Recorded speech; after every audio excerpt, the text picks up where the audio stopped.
Okay, Chapter 5 test for Calc 2. An object accelerates and its velocities are listed. They are in meters per second, and the time is in seconds. So if I were to determine left 6 intervals, see that's 1, 2, 3, 4, 5, 6. Oh, perfect. We can do this then. And the width of each interval is 3 times the left side, so that's this side of the first one, which is a height of 2. Of this one, the height is 5.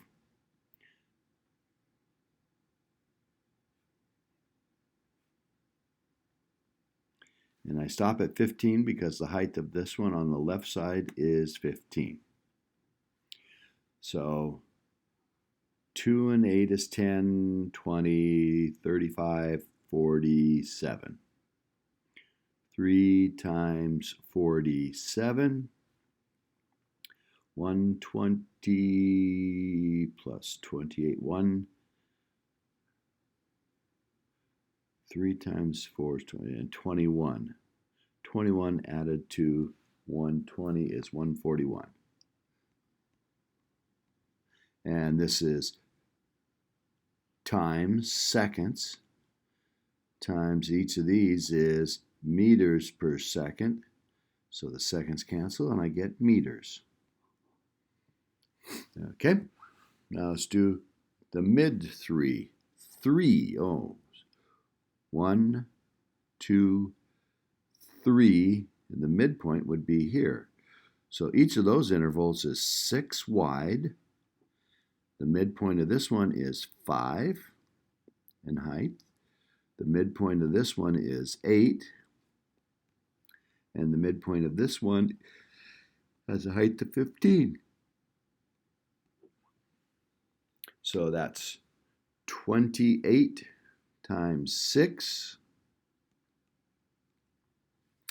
So that's 120 and 48, 168.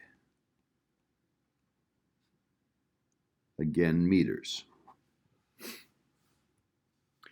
And what do these values represent? Well, the area under a velocity curve tells you if it was absolute value, it would be the distance, but it's actually the change in the position or change in displacement.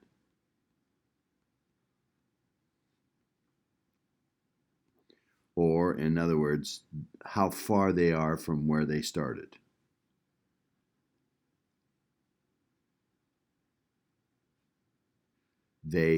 Whatever it is from whatever the it is from FR where it started. It's not the total distance or the total displacement. It's how much the change is from where it was. Okay. Now we're given this one, and this is for the given graph f of x, where f of x is the derivative of some other graph. Determine the lower estimating value, either right 3 or the L6. The lefts would be starting from the left side, and if it was 6, there's 6, 2, 3, 4, 5, 6, so it'd be boxes like this, and you can see each one would be overestimating. See, on this one would be here, this one would be here, this one would be here. Clearly that would be overestimating. R3, the right side, and only 3 of them, that would be 1, 2, 3, so we'd be doing, so the right side is on the curve, which is right there. The right side on the curve, which would be right there.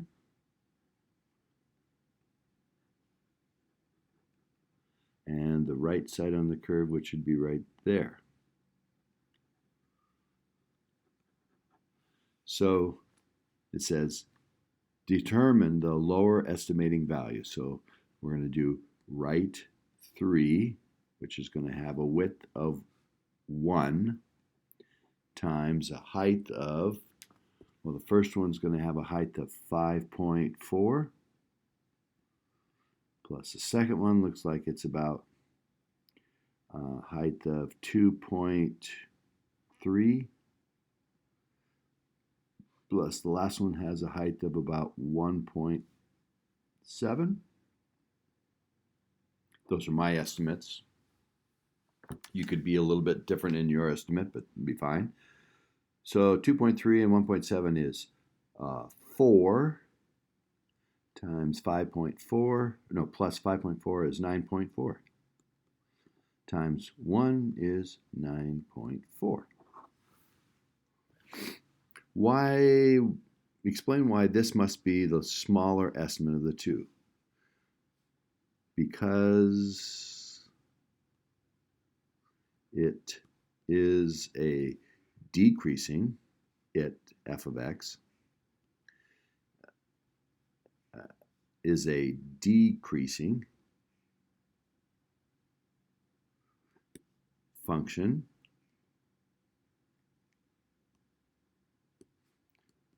the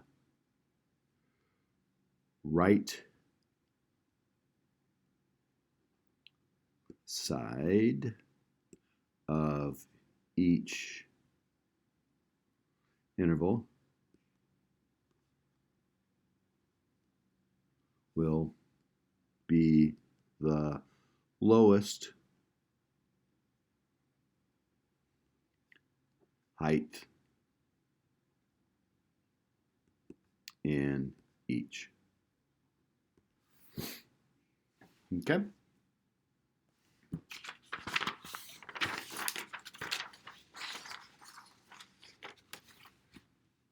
Okay. Now we've got some snow falling on our patio. Capital F is the inches at t hours after 8 p.m. So f of 5 means 5 hours after 8 p.m., which is 1 a.m. There is 6 inches.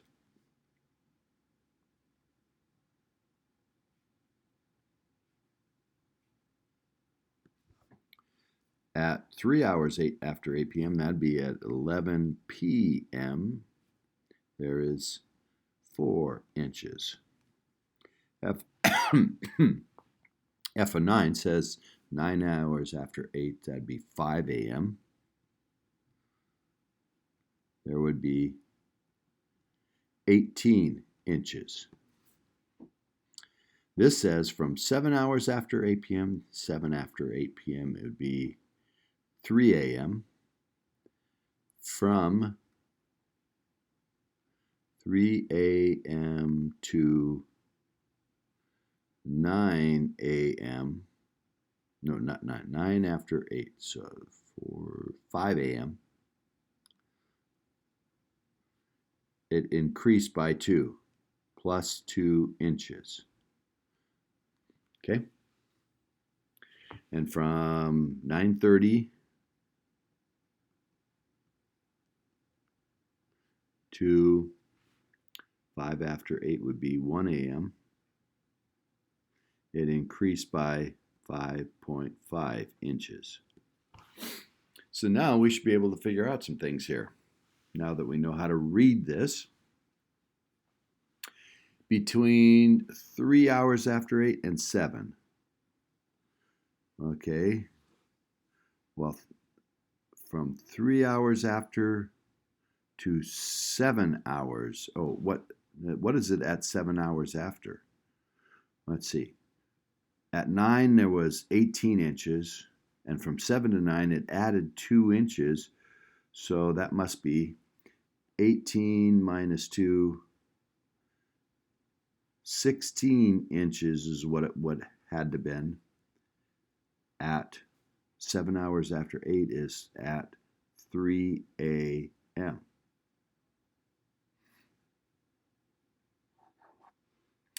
B. So how much did it snow between 3 and 7? Well, it was 4 inches at 3, And we just figured out that it's 16 at 7 hours after. So between those two times, 3 hours after, between 3 hours after 8 is 11 p.m. and 7 hours after is 3 a.m. From 3 to 7. At 3 there's 4. At 7 there's 16. It increased 16 minus 4, 12 inches.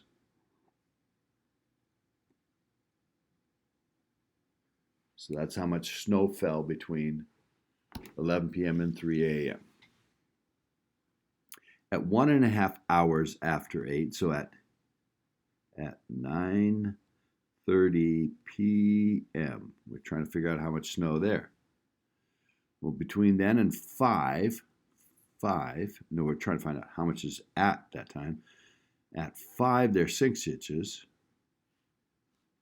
And between the 1.5 and 5 is 5.5 increase. So at 1.5, it had to be 0.5. At 9:30 p.m., we have 3 o'clock, which was 4.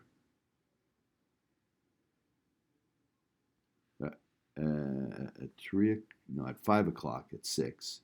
At 5 o'clock, 5 hours after 8, it's 6 inches minus what it was, the increase, which was 5.5 inches, increase, which is 0.5. 0.5 inches at 9:30 p.m. Now this one, this is talking about the change between 5 hours after, which is 1 a.m., from 1 a.m. to 7 hours after is 3 a.m. We get, this is how much the change was, how much snow fell in that time. And then we're going to divide by the 2 hours that is between those two, 7 hours past minus the 5 hours. So we're going to divide by the number of hours. So we're going to get inches per hour. So we're going to get the rate of snowfall.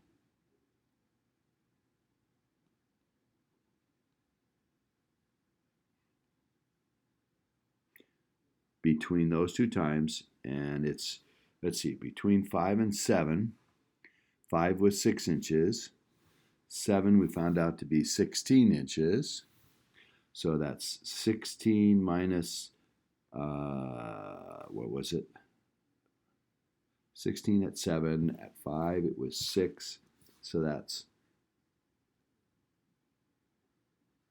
10 inches per 2 hours, which is 5 inches per hour. That's the rate of the snowfall during that time.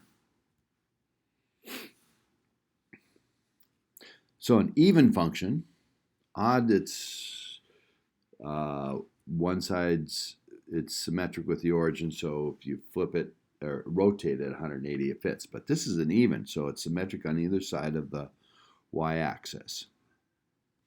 And it said between 0 and 2, there's an area of 3. So whatever this is, it's got 3 in here. And since it's even, it's going to have 3 between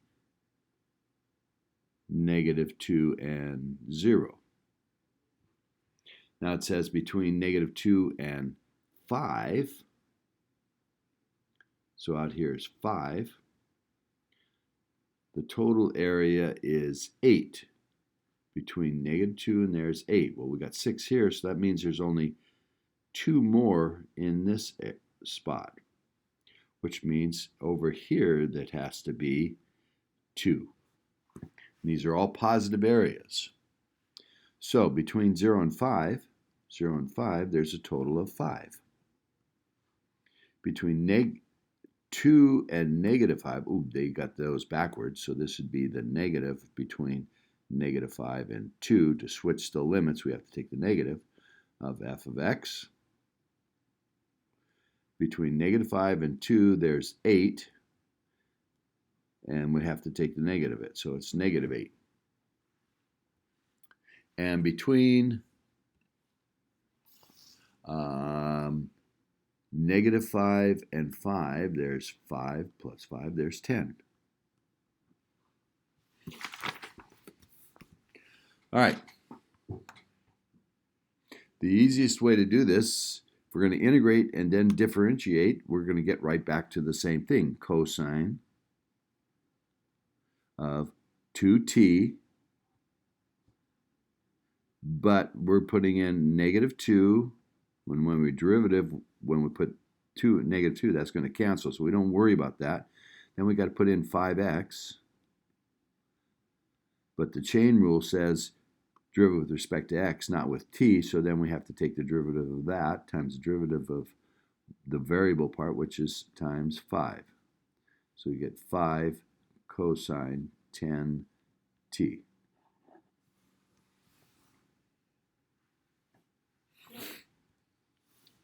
Okay. Integral of x to the minus 1/2. We add 1, that'd be plus 1/2, and divide by 1/2, which is times 2. So it's 2x to the 1/2, or 2 square root of x.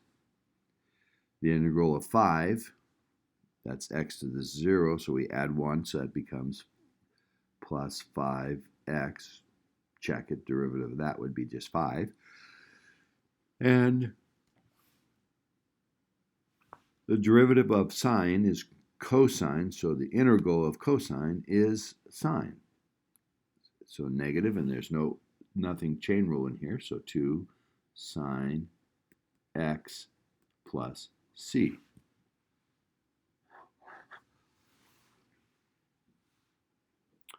B. Okay, so the easiest probably is to try to, there's no substitution that will work well in here, but we can split this into 2 fractions since it's the numerator that has a plus or minus. So this could become the integral of 5x over x squared minus x to the negative 1/3 over x squared dx, which becomes the integral of, see, 5x to the minus 1 dx minus the integral, see, if I bring the x squared up, it becomes x to the minus 2 multiplied, I'd add them, so minus 2 and 1/3, x to the minus 2 and 1/3. So now to integrate, the 5 could come out. X to the minus 1 is 1 over x dx. So this is 5 ln x for that first part, minus, now to integrate this, I would add 1 to this, which would be minus 1 and 1/3. Minus 1 and 1/3, and then have to do, which is minus 4/3, and I have to multiply by the reciprocal, which is minus 3/4 x to the minus 4/3. So the minus minus makes plus 3/4 x to the negative 4/3.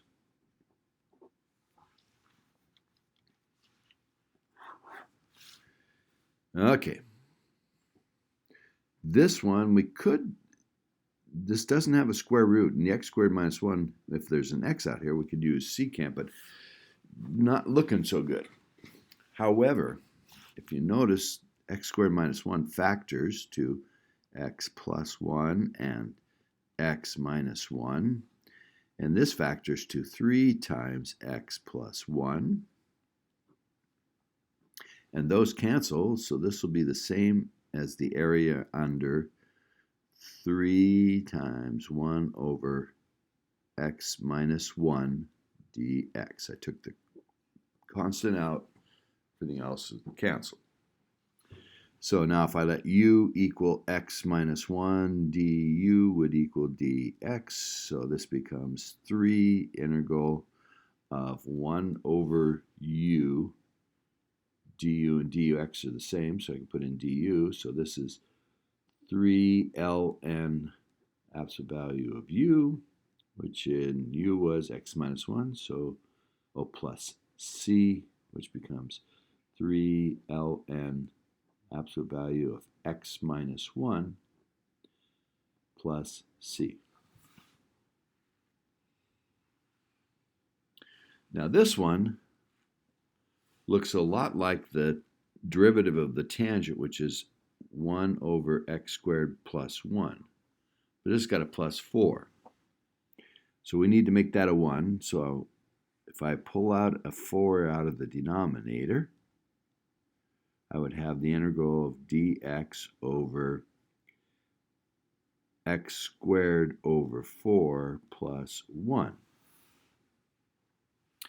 So if I let u equal x over 2, this would become 1/4 integral of u squared, because that squared is x squared over 4, plus 1. And then du would equal 1/2 dx.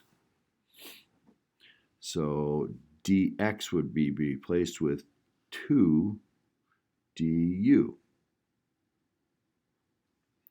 The 2 could come out and multiply by the 4th and then make 1/2 integral of, 1 over that, 1 over u squared plus 1 du. And the integral of that is tangent inverse of u. And the u was x over 2, so we get 1/2 tangent inverse of x over 2 plus c.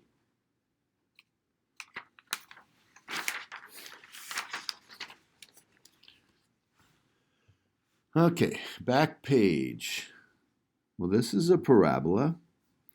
X squared minus 2x factors to x times x minus 2. So it's going to have x-intercepts at 0 and 2. And so if it was just the normal parabola, it would go like this. But since it's absolute value, this part that goes negative, by the way, it's right side up because it's a plus x squared. That's why I went this way and not that way. But this part that goes negative, the absolute value would make positive.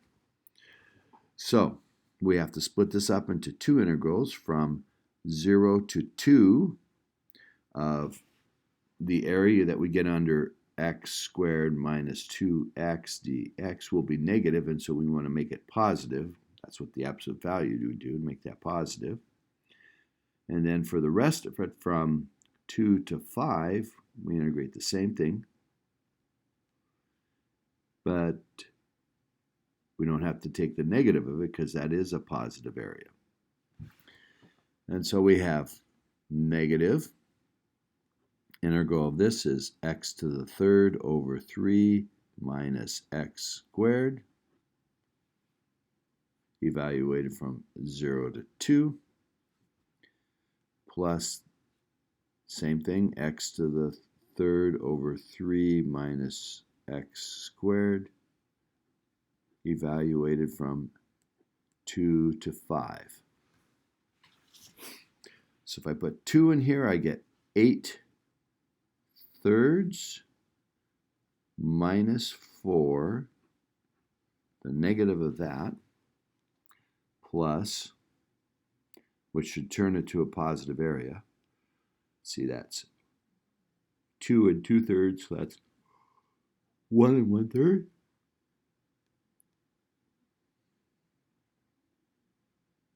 Two and 2/3 from 4 is 1 1/3. That would be minus, and that minus makes it plus. Put in 0 and we get 0. minus and minus is plus 0. Then we get plus, and we put 5 in here, and we get 125 over 3 minus 25 minus 8/3 minus 4.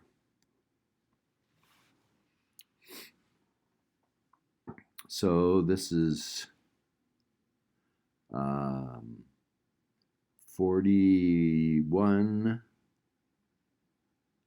and 2/3 minus 25 plus 4 minus 8/3.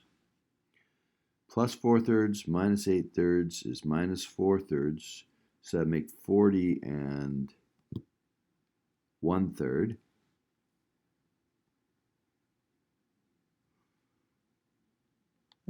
Minus 21, which is 19 and 1/3. All right, the messy part looks like that exponent. Let's try u equaling the 1 minus ln 2x. du would be derivative of 1, 0. Derivative of minus ln x is minus 1 over 2x. Derivative of ln is just 1 over it, but times the derivative of the inside times 2 dx.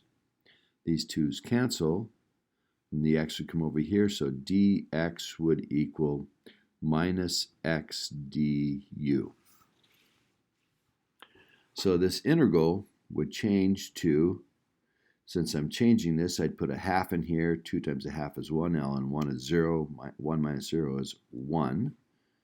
2, if I put in 2, I get 1 minus ln 4 of e to the u over 3x times negative x du. The x's cancel, and so I can take the negative 1/3 out, and I can do integral of e to the u is e to the u evaluated from 1 to 1 minus ln 4, which is 1/3 e to the 1 minus ln 4 minus e. Both of those are times the third. And you could work that out in decimal if you wanted. C. I think I'll let u be the tangent of theta plus 1. Derivative of the 1 is not going to make any difference, and the derivative of tangent is secant squared, which is going to cancel that. So we get du equals secant squared theta, derivative of 1 is 0, d theta. So when we solve for d theta, that we have to replace, it'll be du over secant squared theta. So we now have the integral. If I put in 0, tangent of 0, 0 plus 1 is 1. Tangent of pi over 4 is 1 plus 1 is 2. So I changed my limits. I have secant squared theta over 2 square root of u times d theta is du over secant squared d theta. Those are gone, which is nice. So we have 1/2 integral from 1 to 2. That's u to the negative 1/2 du. Adding 1 to negative 1/2 is plus 1/2. And I have to divide by half, which is multiplied by 2. So I get 1/2 times 2 u to the 1/2, evaluated from 1 to 2, which is 1/2, or those cancel, so that's just the square root of u evaluated from 1 to 2. So if I put 2 in, I get the square root of 2, minus put it to 1, square root of 1 is 1. Now I could have gone back to tangent theta plus 1 here and then put in 0 and pi over 4, and I would have gotten these same answers. And the last problem, we've got a couple parts here.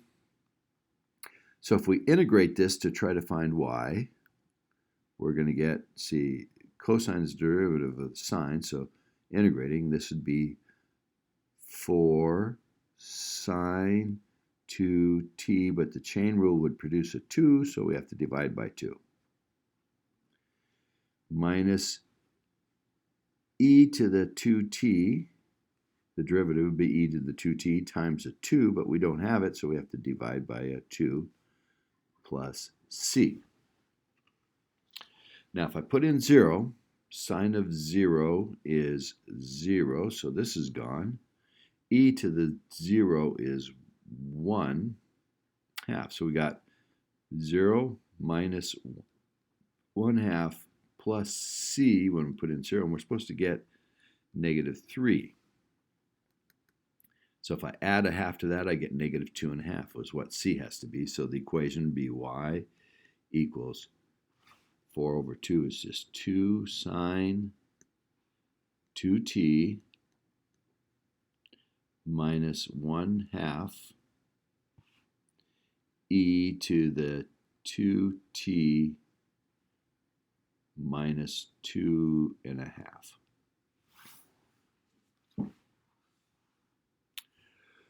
Whenever the derivative is just a constant times the original function has to be some starting amount e to the constant, negative 0.2, whatever the variable is, let's call it t or x, plus c. Well, actually, it looks like this.